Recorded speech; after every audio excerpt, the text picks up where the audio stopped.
le retour sur scène de Bertrand Cantat s'est accompagné de nombreuses levées de boucliers.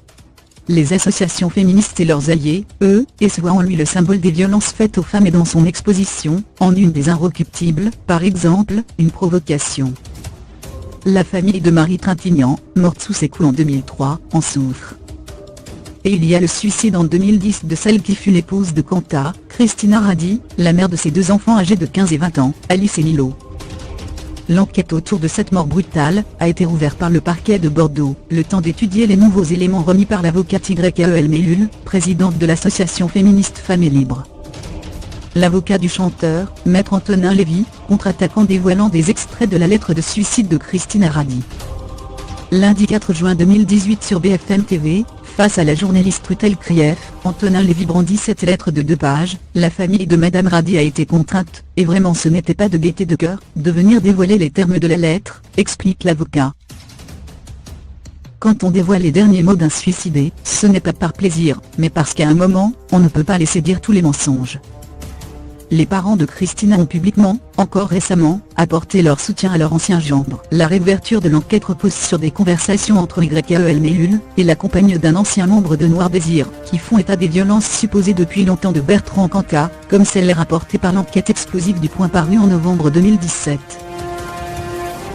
Dans les passages lus par Maître Lévy, Christina Radi évoque justement cette femme qui a échangé avec Yael Mellul. Elle a dit trop de mal sur moi, m'a fait trop souffrir.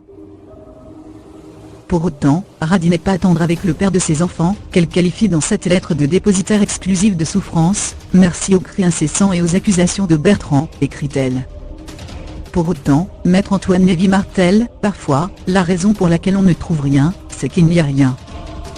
Le parquet penche dans cette direction. La procureure de Bordeaux a confirmé en matinée que l'enquête avait été ouverte sur le suicide pour vérifier des éléments transmis par la présidente d'une association féministe, résume l'AFP. En précisant toutefois que la réouverture de l'enquête ne devrait pas remettre en question les premières conclusions qui avaient mis hors de cause le chanteur. Selon Yael Mellul, Christina Radi aurait été poussée au suicide par Bertrand Cantat. Rappelez-vous son appel au secours à ses parents 6 mois avant son geste, ce message de 8 minutes glaçantes sur leur répondeur.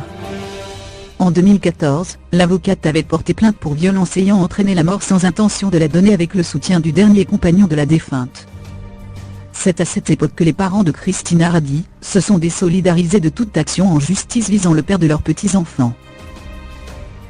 En novembre, Le Point publiait une enquête édifiante reposant sur le témoignage anonyme d'un ancien membre de Noir Désir, qui affirmait que Cantat avait été protégé à vie nue, où Marie Trintignant est morte. À la demande de Christina Radi, Christina m'a vu et elle m'a demandé, à moi et à tous les autres membres du groupe, de cacher ce que l'on savait. Elle ne voulait pas que ses enfants sachent que leur père était un homme violent.